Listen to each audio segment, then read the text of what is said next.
My name is Gerald Dale Wickham. I was born October 25th, 1923, Iowa Falls, Iowa. And where'd you go to school? Iowa Falls, Iowa. Did you go to high school? Went to high school. Did you Graduated in 1942, Okay. When did you enter the service? July 11th, 1942. And what branch did you go into?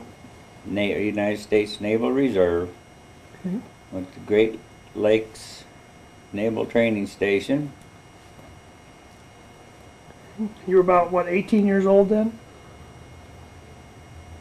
Was I 18? Yeah. Same year you graduated anyway, Yeah. so. Okay. Yeah. Okay. And how long were you at the Great Lakes Naval Station?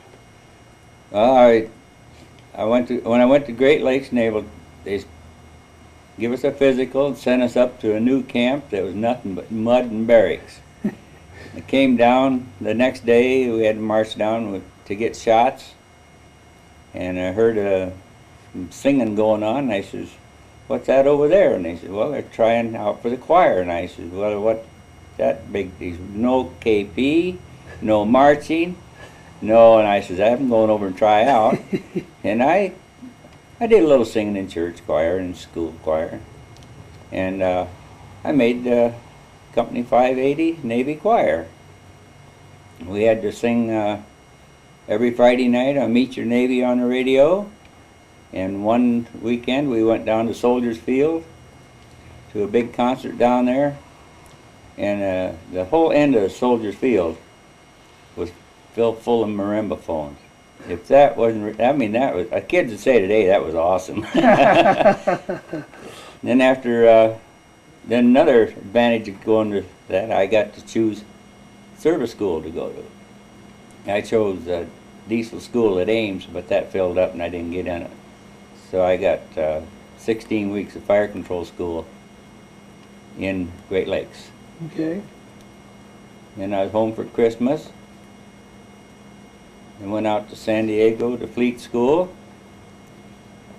and that went on till May. Then I took an extra month course on the torpedo data computer. Then I was assigned to the USS Satterlee. It's a destroyer. Satterlee? Satterlee, Satterlee. Okay. DD 626. And that was up to Bremerton, Washington, and went up there to wait for that. Put the ship in commission, went back to San Diego, went back to school again while the ship was on shakedown. Then we got back on the ship, and we escorted the HMS Victorious, which is a British aircraft carrier, from the Pacific through the canal up to the Gulf. And we detected a bogey of some sort, and let down smoke screens and made don't know if there was anything there or not, but anyway, we got through what they called Torpedo Junction at the time. This was 1943. Where was that at? Torpedo Junction? Oh, down in the Caribbean there. I think it was an area down in there where they had a lot of submarine sinking and stuff. I don't know exactly where it was, but What was this torpedo data computer you mentioned? that's the director for firing the torpedoes. Destroyers have torpedo tubes on them, and it's a computer's what it is. They had those even in World War II? They're mechanical, electrical mechanical. That's what I studied. Okay. See, my basic training was in electricity and mechanics. Then you go to fleet school and you learn mechanical computers. Okay. And I learned at San Diego, we learned the Mark 37, which was the director for the computer system for the anti-aircraft 5-inch. Then I got the TDC, torpedo computer. And then I went to rangefinder school, spotter school. Okay. That was that second trip to San Diego. Is that like radar, rangefinder school? No, What is it? just like a big pair of binoculars. Okay. Yeah. We had nothing. Radar was an independent. Had nothing to do with. They used radar in fire control, but I never had to go to school. I think they had radio men take care of that Okay. in those days. Then we went up to Norfolk, then on up to Boston, and then in October got a convoy trip to Casablanca, a 6-knot convoy. Contrary to what they all say, those guys on those, that was a 6-knot convoy, they smoked. You could sit on my, I was on 40 millimeter gun director for my watch for part of the time. I could look out, through my scope, I could watch guys smoking on deck all over that area. They're not supposed to be No, because of the no, explosives. no, submarine can see you. Oh, at night you're talking Yeah, about? Oh, at night. okay. And the submarines can see you. And it's kind of scary. We were lucky. We had a baby flat top in front of us, and which did scouting for submarines. And every morning we'd go down for breakfast, and they had a bulletin board down there, and they'd put a thumbtack up every time they spotted a submarine. And the closer we got to Gibraltar, the more thumbtacks was out there. But we never run into anything. Okay. And we left the convoy at Gibraltar and went on down to Casablanca, and then brought another come back. And on the way back, they got a mix-up in a command or something, and our destroyer rammed a freighter, and we lost all of our provisions. Had water back 14 frames. We lost all of our provisions. All we had is coffee and beans and dry, whatever they could make out of dry. I don't know how many days, 3 or 4 days, something like that. And what was the name of the ship you were on? Is this the Satterley? Yeah? Satterley, yeah. Okay. And And you rammed a freighter by accident? yeah, yeah, you could drive a semi in that hole we put in, but it didn't sink it. Was anybody killed or hurt? No.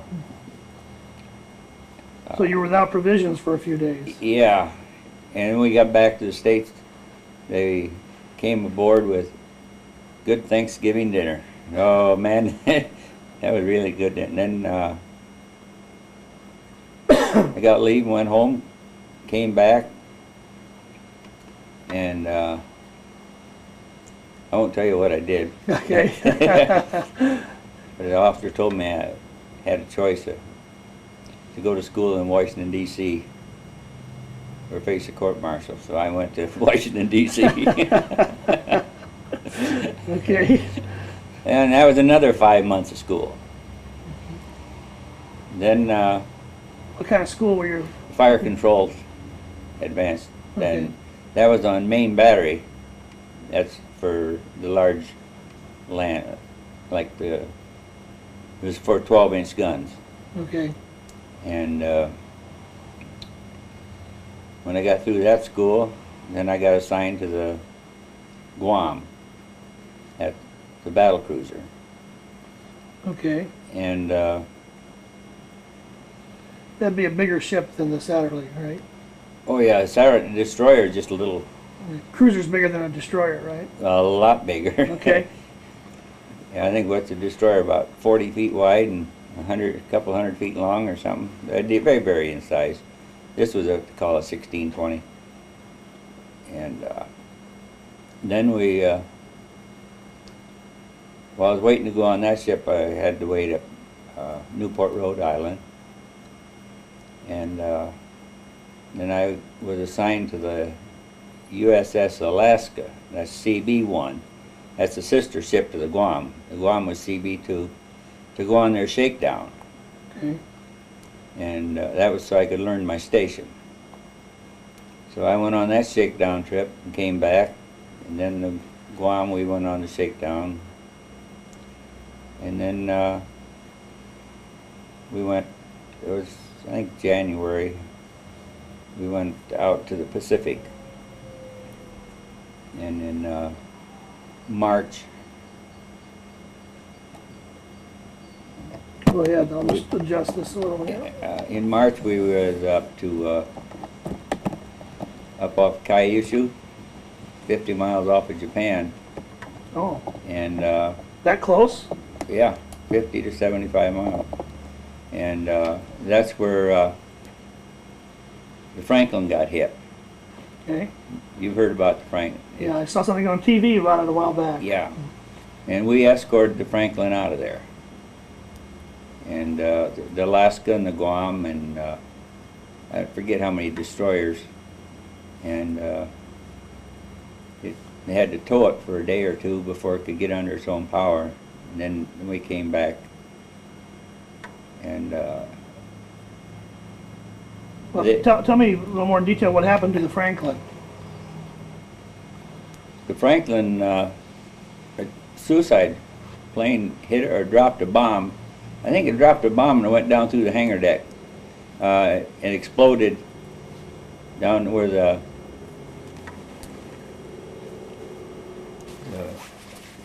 gasoline and everything was. And they see, there's pictures of the. Oh, okay. Okay. Okay.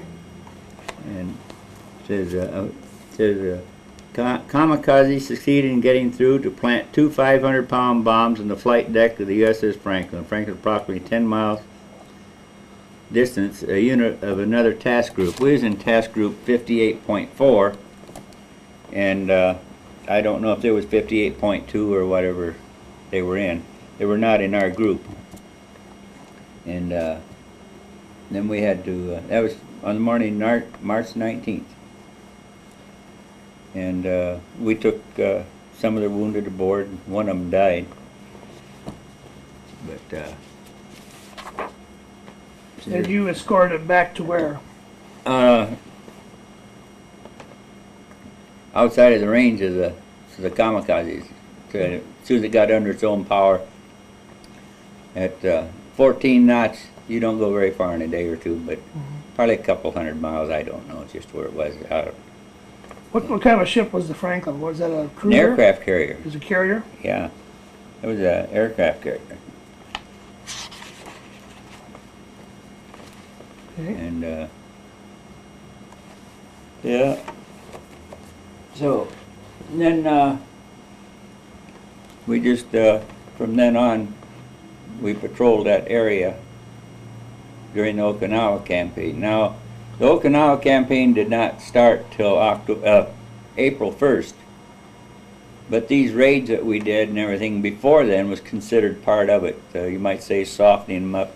What we were up there for is our planes were bombing the airfields, you know, and all that stuff. And they were considered part of the Okinawa campaign, even though the Okinawa campaign didn't start. Okay. And then So you would go offshore and bomb the land, the airfields on the land? our planes, we did actually, like my ship actually, we fired our big guns, our 12-inch guns, on two different islands. One was a radar station we was after, and I don't know what the other one was, just shoot. But we did shoot up a couple islands. And then after the Okinawa, let's see, that was from March till the end of May before we got touched land. And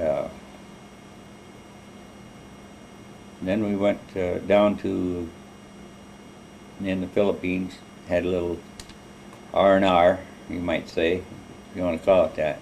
Now, when was this? What month and year would that have been? No, this is all 1945. Mm-hmm. I think it's May 1945. The Philippines, of course, had been liberated by then. Oh yeah, they were liberated before we even got out there. Mm-hmm. They were still, that's, yeah,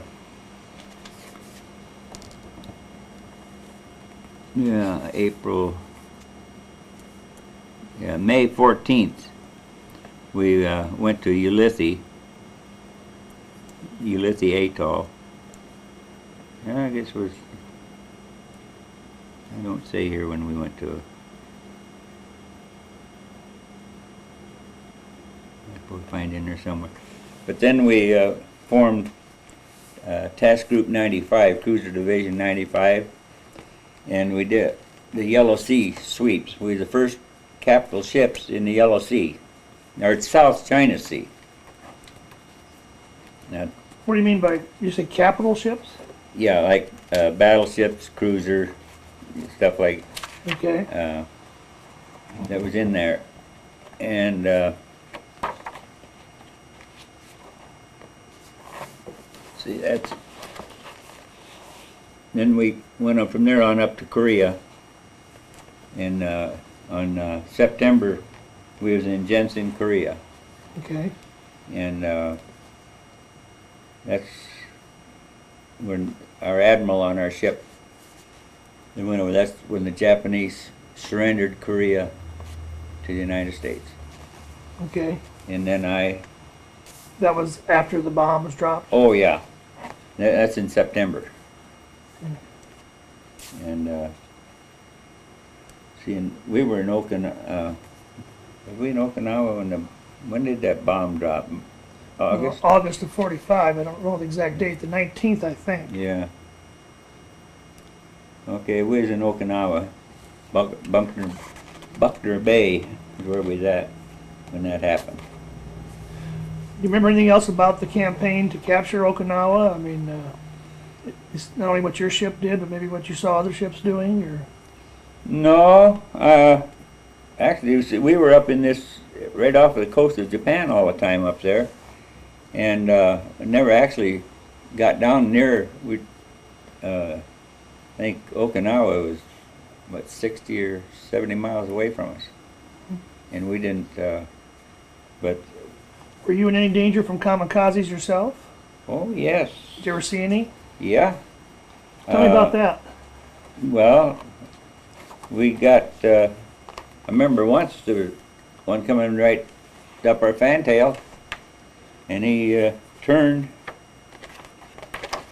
because he thought, I guess he thought Missouri was bigger than we were, because he went over and hit the Missouri, which didn't do much damage to that ship, and the other one we shot down before it got to us. And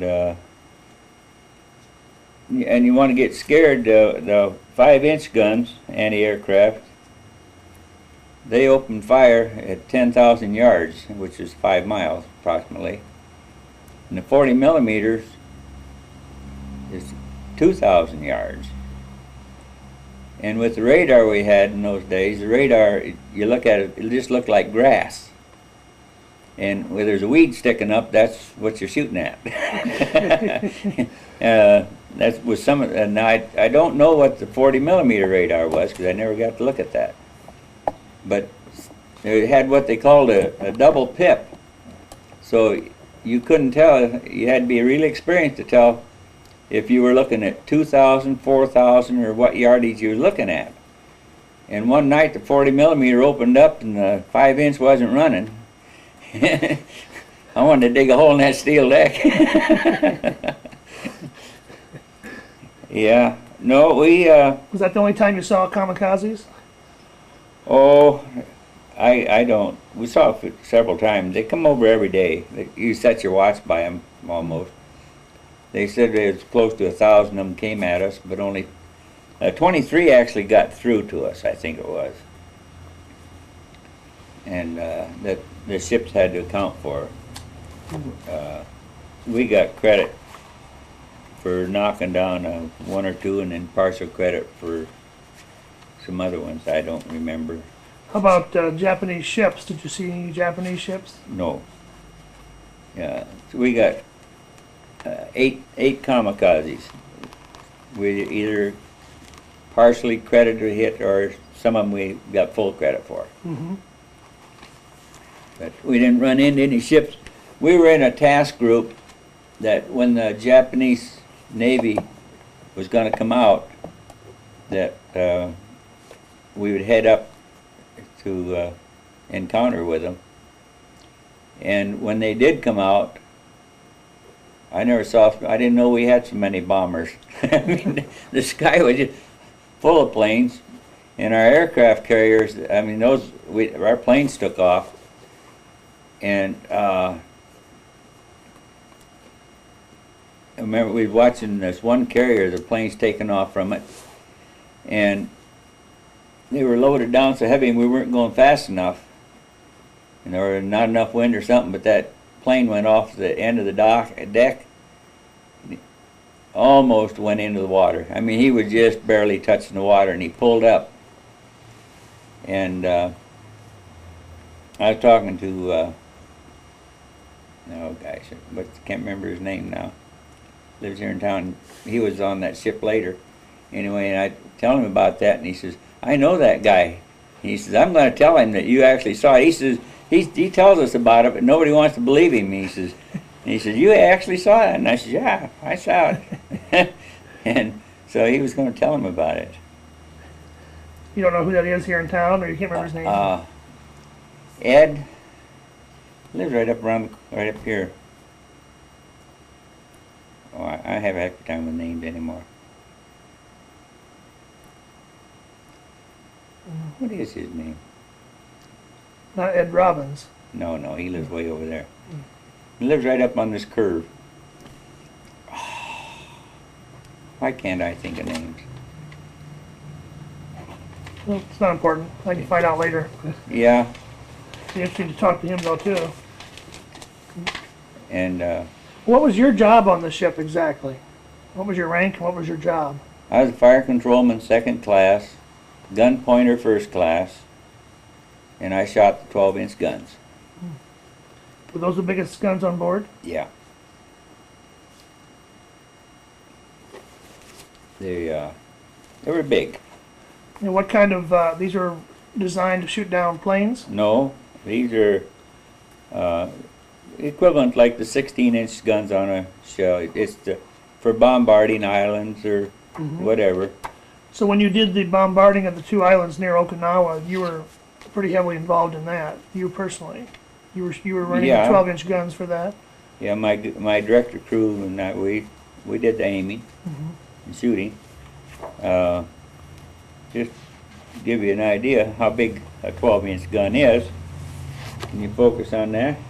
I think when we're done, I'll take some pictures from your book, but those are big guns. Yeah, I mean, so, I mean, I don't know how many guys sitting on that thing. They're 12-inch.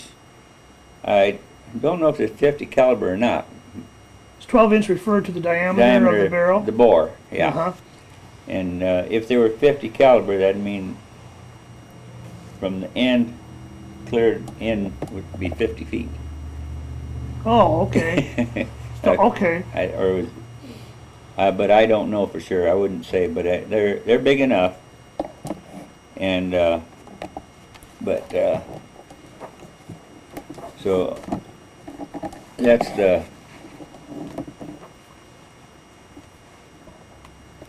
Give you another idea how big they are. Our commissioning photograph. Now all these people are standing. The barrel's sticking out the front, and all the people are standing on top of the turret. I mean, now my station's up here. Okay. And that's the rangefinder there. And that's our radar. I was a gun pointer, and that's my station right there. And then there's a cross leveler. And what the cross leveler does, he looks at 90 degrees and he keeps his crosshairs on the horizon for stabilizing. And the gun pointer, which I aimed at the target. And the trainer, which run sideways movement, he aimed at the target. And the rangefinder operator, if he's visible, he could use his radar or the rangefinder, either one. Now, to get to qualify for my 1st class gun pointer, we had to use optics. You couldn't use radar. And that was some island over there by the Hawaiian Islands. We had to, they had some rocks painted white. And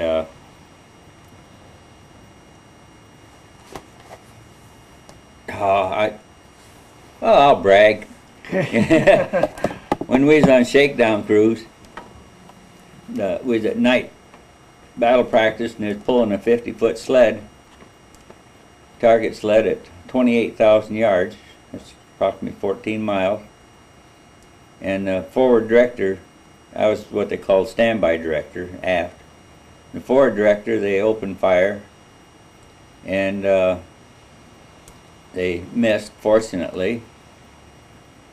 So they fired again, and the tug again told them they were getting too close to the tug. So the tug turned its lights on. It was at night, and this kind of made them a little worried or something, because they changed director from forward control to after control, which is my director. And then we got the forward officers arguing with the after officers, and which in my trainer they say, like I was telling these blips you look at, you know. Mm-hmm. And they say train left, and he'd train left, and then train right, because he's going back and forth between these two blips. And I was on the circuit, and I'm the petty officer in charge of the director, but we got a lieutenant there, and I'm not allowed to talk. Right? You're there to listen, so you know what's going on. And I did the best Navy tradition there is. I identified myself. I said to control, and I suggested control. Now that's full commander, and I suggested that he take over control because the officers were driving my trainer crazy. You could hear the electrons running on the wires. And pretty soon a voice told that after control is in control, and the rest of them stay out of it. And we got on our target, and we got a direct hit in the third shot. And I always said it's a darn good thing we hit it, or I probably wouldn't have had any stripes the next day. They're taking my stripes away from me, just sure not. That was at 14 miles. Yeah. And we set a Navy record, and I said, well, they can't court-martial me now, because they get all they go take this up in front of a court-martial. They don't want everybody to know what went on. But Lieutenant came to me afterwards, and he says they had a meeting, and he says, this incident never happened. We don't want anybody to know about it. So, but I don't know what was wrong with that forward director. He could have been out of adjustment or what, because they missed the whole island. I mean, we don't even know where the shells went. They must have gone over the other side. So they switched back to me, and we hit them right on the nose. And then after the war, they come up and they recalibrated my director, and I said, well, I'm glad the war is over. You guys recalibrate, and they wouldn't let me do it. And but now that I'm glad the war was over, because they come up there and they recalibrated. I didn't want to let them in there, but I couldn't stop it. Mm-hmm. I mean, let's face it, I was doing good. I didn't need any adjustment. Sounds like it. Sounds like it. But and then after the war was over, we was sitting there in Korea, and I was offered a first-class rating if I signed over in the regular Navy, and I got a Red Cross leave to come home because my dad was dying, and so I came home, and I never went back to the Navy. So, how long were you over in Korea after the war was over? Not very long? Well, from just about a month we was there, mm-hmm. in Jensen. Because I came back on an APA, and that was after that. Well, that was a good trip too, because they picked us up, and we went over to Japan and picked up some Army, and then went down to Okinawa, and that typhoon had gone through there, and it was after that, and they weren't ready, and so we came back without picking up any troops off Okinawa, so we had a choice of bunks, we could say. I mean, it wasn't crowded. We had all the food in the world. I mean, had enough. I don't know how many would be on there, but they had whole compartments were completely empty. And I got on the ship's newspaper. It's nice to get on things like that, because then you get freshwater showers instead of saltwater showers. And when you go down to the mess hall, you go at the head of the mess line. You didn't have to stand in line, and all that good stuff, because you're on staff, so to speak. Uh-huh. And, How long did it take you to get back then? quite a while. 'Cause we hit. I think it took about a month to get back, 3 weeks or so. I don't remember. Okay. I know it was in October, and I didn't get back till in November, and I had 30-day leave.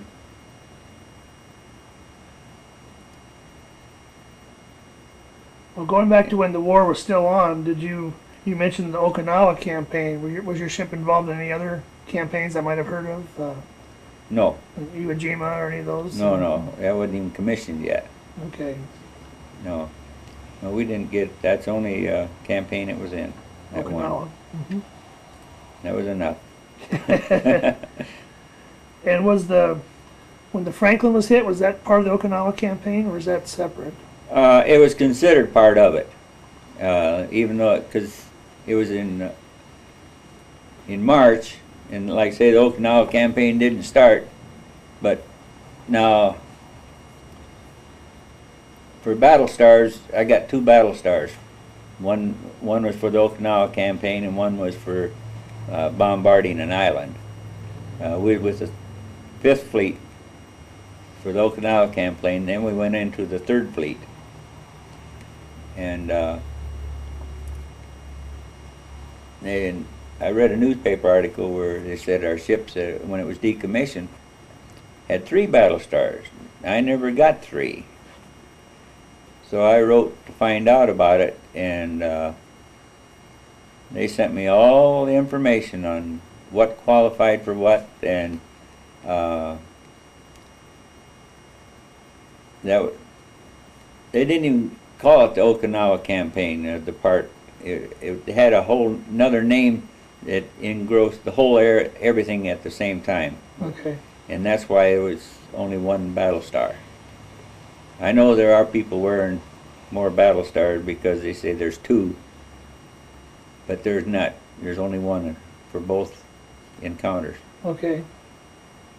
Okay. I spent 3 years fighting, trying to get my another star, but I never got it. I finally give in. But I didn't. The American campaign ribbon, that everybody got that for 90 days. I didn't qualify for the American campaign ribbon until the fall of 1945, according to the records. And I'd been at sea been over to Africa and back and everything else, but my record said I qualified in 1944. I'm sorry, 44 is when I qualified. Been in the Navy over 2 years before I qualified for it. But I had the European African ribbon before I got my other one. Okay. Anything else you can recall as far as in the campaign in the Pacific? Any other incidents come to mind, or? No, not really.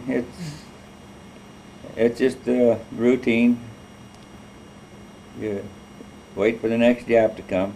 Yeah, and they had, like I said, they had over 1,000 of them come at us.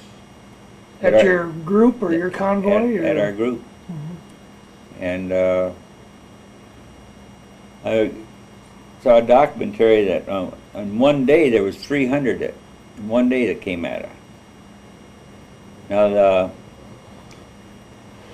the ships that really got racked up was the destroyers out on picket duty. They were small, but even that, some of them got hit by a couple of planes and still didn't sink them, which they'd evidently lost their bombs or something. But they did sink a lot of them. I can't remember now. I heard once how many ships we lost in that campaign. It was quite a few. And no, we went after our planes went after the Jap Navy when they came out, and they sunk what they didn't sink. They sent back.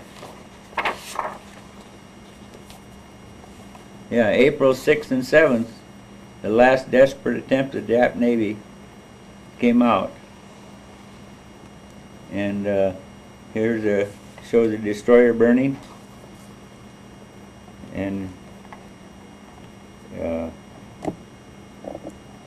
there's a destroyer firing, and a battleship, Japanese battleship was hit.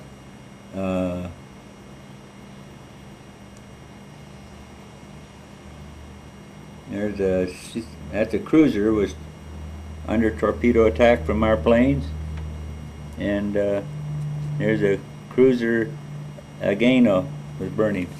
Our planes got those. Huh. So the other planes flying over. These were planes from an aircraft carrier in your group? Yeah. What was the name of the carrier, or was there more than one? Oh, in our group? Yeah. Oh, we had several of them. Yeah. We weren't. Where in the heck is that? In here, it's got.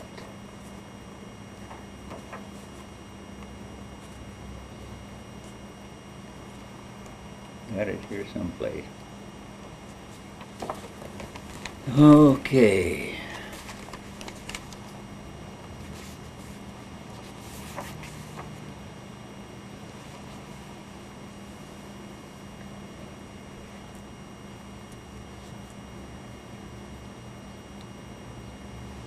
Pearl Harbor, Mark 12.2.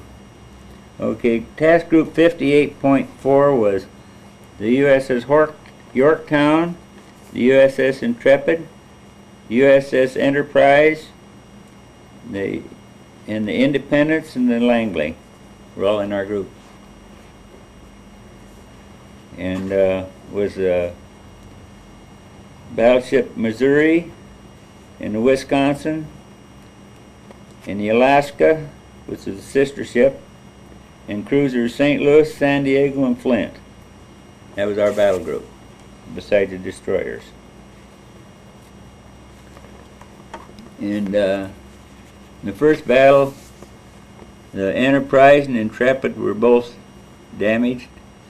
The Enterprise was hit near the island by a bomb. The Intrepid was struck on her flight deck by a suicide plane. That was the first day. Okay.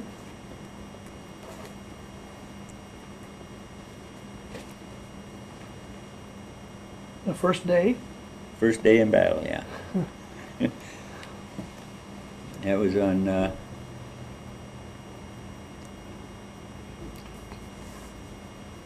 And then they got hit a few other times. But the Guams, during that Okinawa camp, well, up till May, I think it was, April 26th. From March 18th to April 26th, May 14th, yeah, 61 days on patrol without dropping anchor. And they had probably destroyed or damaged in the air and on the ground 1,013 enemy planes. 292 were shot down, 16 probables, 20 damaged. And 22 plus 2 probables were knocked down by ship's guns. We got credit for helping with 8 of them. 7 Jap suicide planes. 172 planes destroyed on the ground, 93 probable, 389 damage. Combat ships, 1 battleship, light cruiser, 2 destroyer, 2 submarines.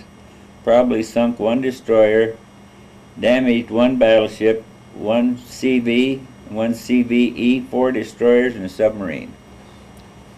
That's our group accounted for that. The plane flew 11,247 sorties. 6,920 were over the target. I think a sortie is 1 plane going someplace and coming back, if I understand it. A task group by a plane, we lost 61 planes in combat, 55 operating, and 40 when the Intrepid was hit with a kamikaze. For Guam's own score, we went to air defense station 91 times. 23 Jap planes were taken under fire by the Guam. She received sole credit for 2 of that 23. 13 were shot down by a ship's gunfire. From the time of the Guam's commissioning until its second anchoring in Ulysses, she covered 49,101 miles.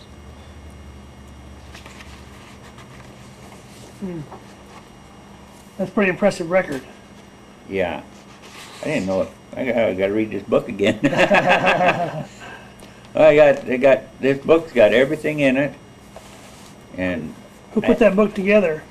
Some people on our ship's crew. And I had 2 of them, and my son's got 1. And then we got a day-by-day thing back here of where we were at.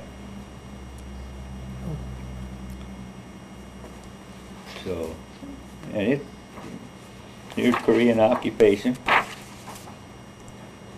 That was a deal too. We went ashore on Liberty, and a bunch of us guys, we started walking, and went up this one street, and next thing you know, we was around, and we got in front of a place, and they had a lot of this here Japanese singing, I don't know what. We were standing out in front, and man, here comes up a Jeep, bunch of SPs on it, and they grabbed us, and we were in no zone. Oh. We weren't allowed to be there. We just thinking about going in to see what's going on, and we said, well, we didn't see any barriers, and we had to, well, it was no easy thing either, but we had to lead them back the way we came in to show them that we got in there without a barrier, or it had to been, we'd had it. But you weren't in trouble after you showed them how you got After there. we showed them how we got in, that we didn't cross any barriers. Okay. But no, when you went ashore, it wasn't, like when we went ashore in Casablanca, they had MPs lined up every so often, and it's just like walking. You had to stay between the MPs, and you went right on down to the USO, and that's where the MPs led you. And okay. You went into the USO, and that's all. And when you got your Coke, whatever, and you went back to the ship, you came back. You weren't allowed to go any place except down to USO and back. You couldn't go sightseeing or anything. Oh no, that was in 1943 in the fall, October or November, I can't remember which. Mm-hmm. And Does your group have reunions? Do you get together, people on your ship? yeah, they had one last year in Rapid City, South Dakota, and the year before that was in San Diego. And the year before that was in Boston. I have never been able to get to one. This last year I did decide to go, and then threw my back out and I couldn't drive. Oh. Hopefully I can make it to this. Got one coming up here in September. Where's that one going to be at? It's going to be in Kentucky. And I got I gotta put my hat on. Need to change the battery now anyway, so. I think I gotta put my hat on. That's why I should have had my hat on.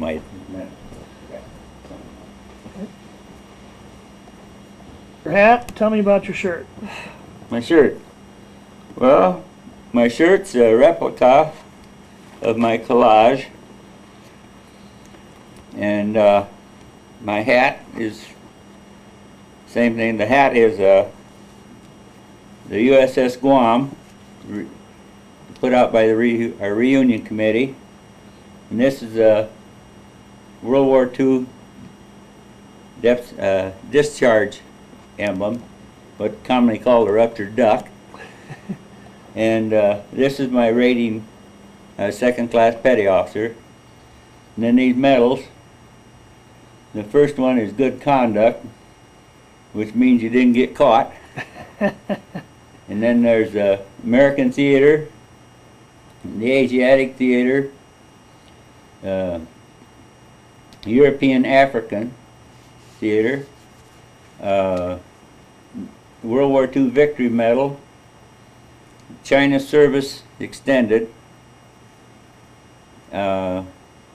Occupation, which has an Asia clasp, and the Philippine Liberation.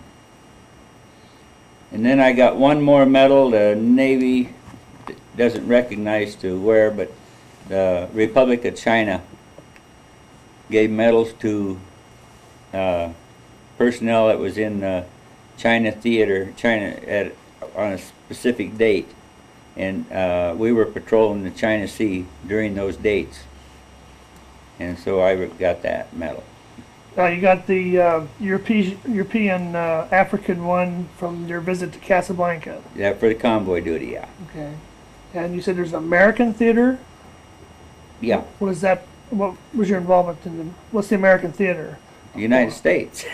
So your training period? Well, I don't just, I don't know if you had to serve outside of the waters or not to get that. I think, I don't know if shore duty counted toward that or not. But, and how about the Philippine Liberation one? I thought that was pretty much over by the time you got there.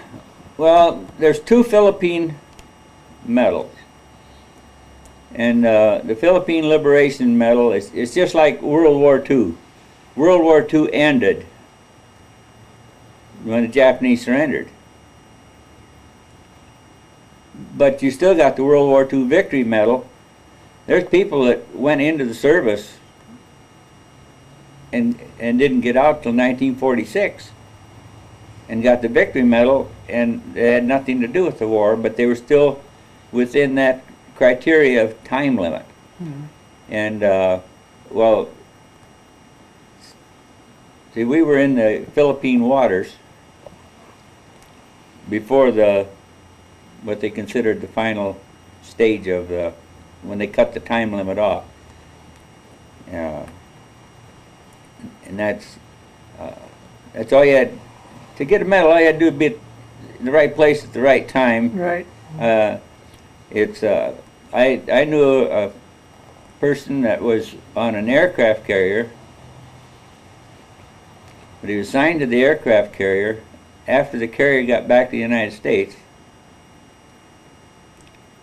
But he was given a medal that the carrier had earned because the date of it was covered the time even when the ship was back here in the States, and this guy got assigned to it. Okay. And he had never actually was never in foreign waters. In fact, he was assigned to the ship right in the States, and then he was taken off the ship, but he was on the ship at that time, and so he got that unit citation medal. So there's people get medals for just for being assigned to a particular ship. Yeah, that's right. I knew one guy had a whole batch. Boy, he said, I got a lot of stars. And I said, how come you got so many stars? You could have been that many battles. Oh, we got a star for every plane we shot down. Well, I mean, the ribbons can't carry that many stars. I mean, you take some of these guys, that were in some of that stuff, like Jack Jaden. He was over there, and I don't know. Have you ever interviewed him? I wrote to him, but I never heard back from him. You never heard back from him? Well, he was in on a. I think he was on the Bunker Hill. I think. Do you know him pretty well? Yeah, he's a classmate of mine. If you see him, tell him I'd like to talk to him. And did you ever talk to Milton Mills? Another person I wrote a lot of letters and didn't hear back from people. Well, Milton, he enlisted. I don't even think he finished high school. I think he must have finished when he got back. He was in my class too at school, and he went in 41. And he was at. He was on a ship on his way to Pearl Harbor when Pearl Harbor got hit. He was outside. He was there waiting to go in the next day or something, I think he said. So he was lucky he missed all that. Yeah. And yeah, I'll have to talk to him too if I can. And, he still lives here in town? Yeah. So, yeah, I'm sure, because he went through an awful lot. Milton Mills? Yeah. Because he was out in Pacific. I think he was out in the Pacific the whole war. He was on a cruiser, an anti-aircraft cruiser, I think it was. Yeah, he'd be a good one to talk to, it sounds like. Yeah. Anything else you can think of from your time in the service before we take a look at your book and your medals? Oh. Anything Not else come really. to mind? Oh, a lot of stuff I don't. Where were you at when the war was over? VEJ Day. VJ Day? Yeah. In Buckner Bay in Okinawa, I think. Was there a lot of celebrating when you got the word? Can't really. I don't know. I don't know. We just didn't really believe. Just because they said the war was over, because the California just got torpedoed in the bay. Lucky for everybody, the torpedo didn't go off. And I see that. What day was that? And that was pretty close to the end of the war. Maybe.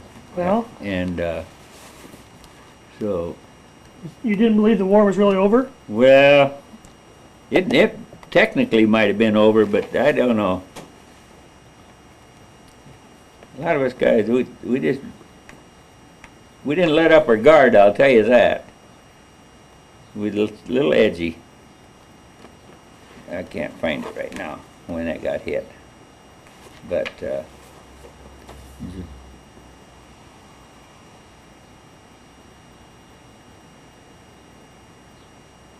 on August 12th, Pennsylvania,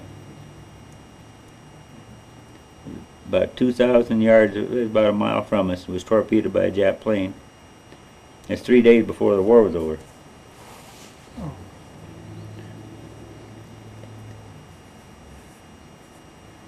That was in right there in Buckner Bay, Okay. Okinawa. And for all practical, there hadn't been anything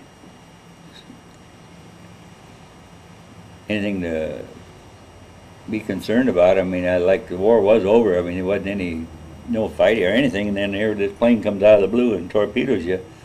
Kind of wakes you up. What it does. And Okay. Anything else you can think of? no, not right offhand. What I'd like to do, I'll take the camera off the tripod and we'll get some close-ups of some of the pictures in your book there. Yeah. Oh, one more thing before I take it off here. You were telling me yesterday you had done some research on how many people from Iowa Falls and Hardin County had gone to serve. Could you tell me about that? Well, it's the World War II Iowa Falls Commemorative 50th Anniversary Committee, and I'm in charge of the getting the names of all World War II veterans that I can. And Kermit Neubauer, he's helping me. It's mainly us two is doing it. And I think we got it finally finalized down. I think got about 1,180 names. Now that is anybody that ever lived in Owl Falls, had an Owl Falls address, or attended school in Owl Falls, like they had people outside the school district, but they went to school with us. They're our classmates. And if they went to college up here to Ellsworth, they were classmates. We include them. That's quite a few. Yeah. And you did some research at the courthouse to find out how many in the county went, or? Yeah, I went down to the courthouse and went through the records down there, and I started out. They turned over a list of, I don't know, about 500 or 600 names of different people just written on sheets of paper, and I put them all in my computer, and then when I alphabetized them, I came up with a lot of duplicates. They were kind of hard to find, but when you keep typing and then finally, when you correlate it all together, I kind of weeded it down quite a bit. And then I got these courthouse records and other people, and I called up quite a few people to find out who's who. Because I mean, with that many people, finally. When I was a kid, I thought I knew everybody in Owl Falls. Come to conclude, I don't think I knew anybody. I was born and raised here. The town wasn't that big. Did you come up with a number of how many from Hardin County had served? No, I never. Just looked at Owl Falls veterans. I went through all the list down there, and I don't know how many thousand names. I quit after 6 books. Everybody seems to know somebody that was in the war. I talked to a lot of people that and hopefully we got most of them. We're gonna put the list in the paper, and give the public a chance to read the list and see somebody's name spelt wrong, or we might have a guy, maybe he went by Jack and his name's John, and we've got Jack and John both. They can say, hey, that's the same guy. We don't know that, see, and help us get us everything straightened out. Then when we get it all straightened out, we're going to put it in a book form and turn it over to the Historical Society. It's a great idea. But I'm hopefully we want to get it in. I want to try to get it printed in the paper in May, and have everything all ready for the 4th of July dedication of our monument. Right. Good idea. And that we're working on that, getting that monument, and gonna have that's going to be right where the band shell. Right. Dara Roberts was telling me about that. Sounds like it's pretty well completed, and you've raised enough money, pretty much. I hope so. We got any left over? I got ideas. I'm full of ideas. Spend it. I don't. You got that thing shut off now? Well, that's for the number of kamikazes that you. Yeah. They give us 8 Jap planes. I don't know. Okay. That's not as good as that other one, but it gives you an idea. See, there's my battle station right up there. There's over 2,000 men on that ship. It's 800 feet long, 880 feet long, I think it was. It's a big ship. Yeah. Okay. 3 football fields. See, there's a better picture of it there, but you can't really get the idea of the size. But see, they're on. You can see that part of there. But this is my station was here, and this is a forward station up here. But it does show the 5-inch. That's 5-inch Mark 37 direct. Those are 5-inch guns there. Okay. That's anti-aircraft. Then all these are 40s and 20s around. See, I started out on. They never do There's a picture of the ship.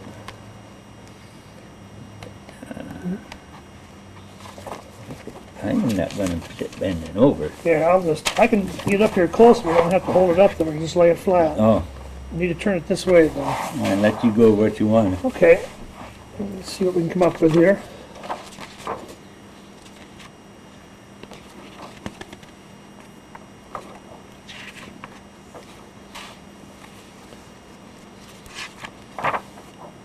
I didn't get a picture of you, huh? I was in classified area, and they didn't allow it.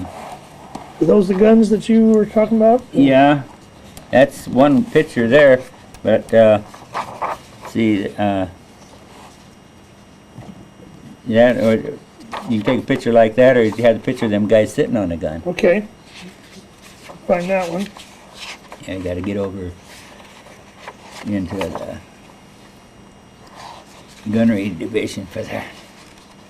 CNR. Then we had troubles with CNR. I did. Had trouble a lot. They're trying to bust me.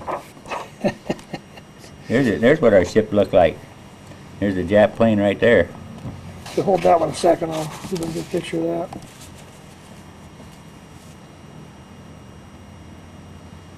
That's a Japanese plane there up to the left? Yeah. Okay. There's this, I don't know if you can see, that was 12-inch guns being shot. We're getting into gunnery now. Now there's that picture, all them guys sitting on the gun barrel. Okay, let's hold that one still and see if I can get a shot of that. Now those are what guns? The 15-inch? 12-inch. 12-inch? Yeah. These are the 12-inch. Right. What are these? 12-inch. Oh, okay. We had three batteries, 9 guns altogether. I got some statistics on them guns someplace. Okay, let me get the, these are the Yeah, same thing? Yeah. Let me get that too. Yeah, those are big guns. We was, Okay. 16-inch, like the Iowa, Uh-huh. just a little bit bigger. But Did you ever see the West Virginia at all? My uncle was on the West Virginia. I just wondered if you ever ran across that. No, not that I know of. There's my division. Yeah, see, I don't know. That's you can't get that being focus clear up there. Oh, so you are in there. Yeah, that's a group picture. That's the only picture I'm in. Uh-huh. Okay. Then our Marine detachment, we had a Marine detachment on board. And What was the reason they had Marines on board? Marines were on all Navy, big Navy ships, not small. We always had them. We call them our policemen. Oh. Keep us in line. Now there, to give you an idea how big a 12-inch. Now that's a projectile. That's not the powder. That's just what went through the air. That's the bullet. Wow. See how big that is compared to that guy? Mm-hmm. Now, I'm not sure, but I think this is a 5-inch powder. Oh, okay. But see, the way they run that, see they had ropes running around capstans? Mm-hmm. And they wrap them around there, and then it spun them. Okay. That's how they, I didn't know that till I saw it on TV. I never got down in there. Target practice. There's the Franklin. Yeah. There's the Jap ships that we hit. And now there's pictures of Franklin. I don't know which ones you want to take. Well, let's flip it around. I'll see if I can You can get take them all. whatever you want. You leave it flat. Yeah, that'll be fine. Actually, I think I'm going to take this off of here, but Oh, I you can see it right there. Oh, yeah. Get it into focus. And Mm-hmm. now, Is that the Franklin too? yeah. Now, see, you can Okay.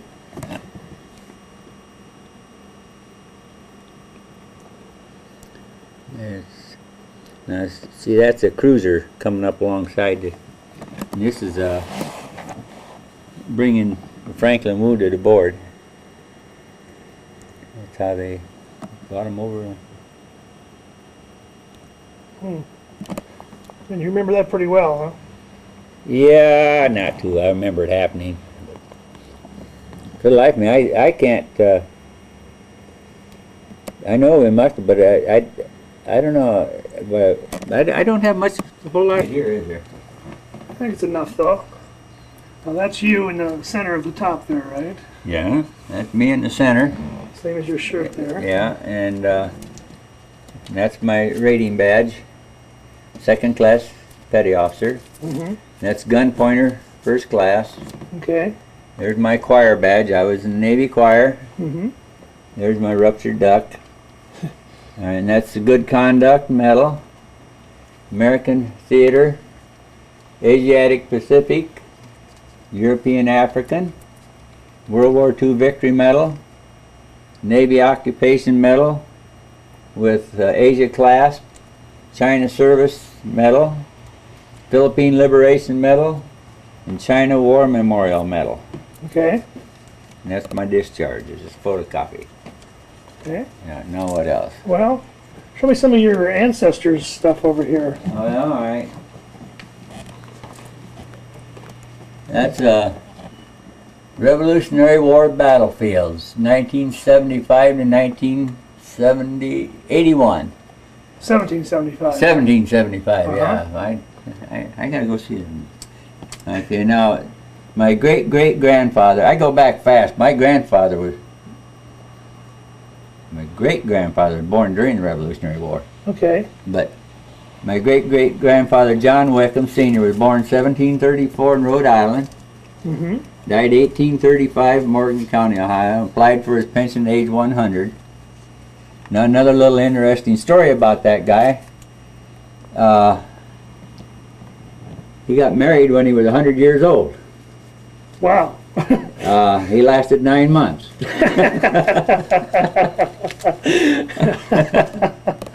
There's lots of jokes that can be made there. Yeah.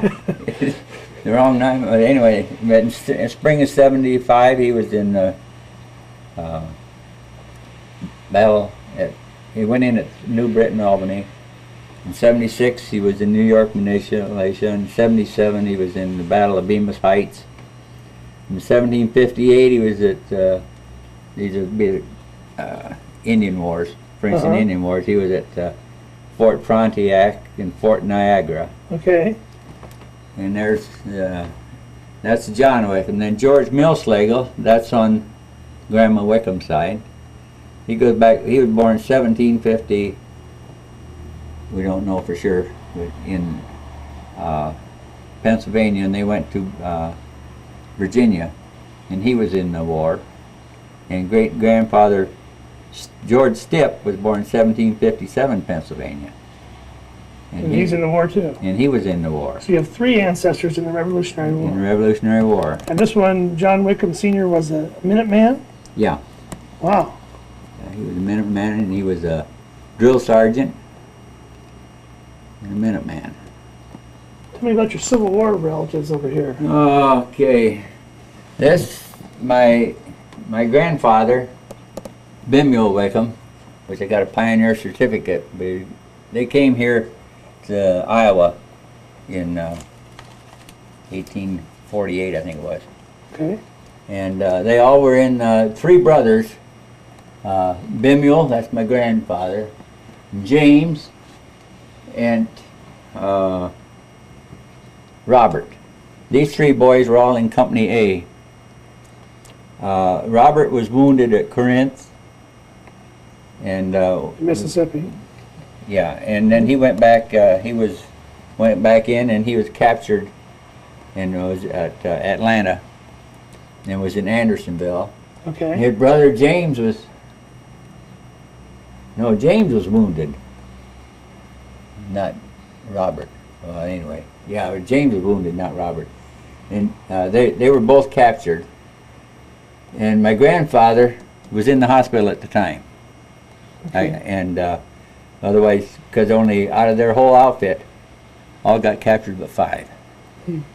And he was one of them. He was in the hospital. I mean, That's why he wasn't yeah. captured. And those 3, and then Asahel was another brother. He was wounded at Shiloh, and got discharged. And Timothy, he was the oldest boy. He went through the war. He was in company something or other. But then I haven't got William's record yet. But I found him finally. He's buried down here by Grinnell. Oh, okay. This on a query, this gal sent me this picture. She took a picture of his stone, and couldn't find it because he's buried in a cemetery right across the county line. Oh, okay. And so she sent me the picture and with a map how to get to the cemetery and everything. But I haven't sent for it. And that's the monument at Eldora. It's got my grandfather's name on it. Mm-hmm. Great. Now, I can't find out for sure, but I think it's the Sons of the Civil War. Okay. Is what I think it is, because it says Sons Philia something. I wrote to the GAR. They won't answer. I can't not get an answer out of any of them. And I sent photocopies of it to the Sons of the Veterans local chapter down in Des Moines, and he couldn't identify it. This was something handed down in the family, though? Yeah, I found that in my mother's papers and stuff. See, it says Fili Veteran, or whatever that says. Veteranorum? Yeah. What's the medal itself say? I can't read it. If I can. Gracia de Cervantes, and on the bottom it's got a year. You say that's the year that the GAR was formed? I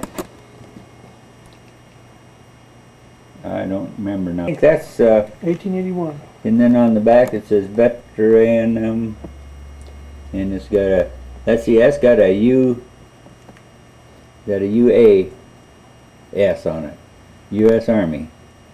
Okay. A celebrity on your ship? Who was that? Henry Fonda.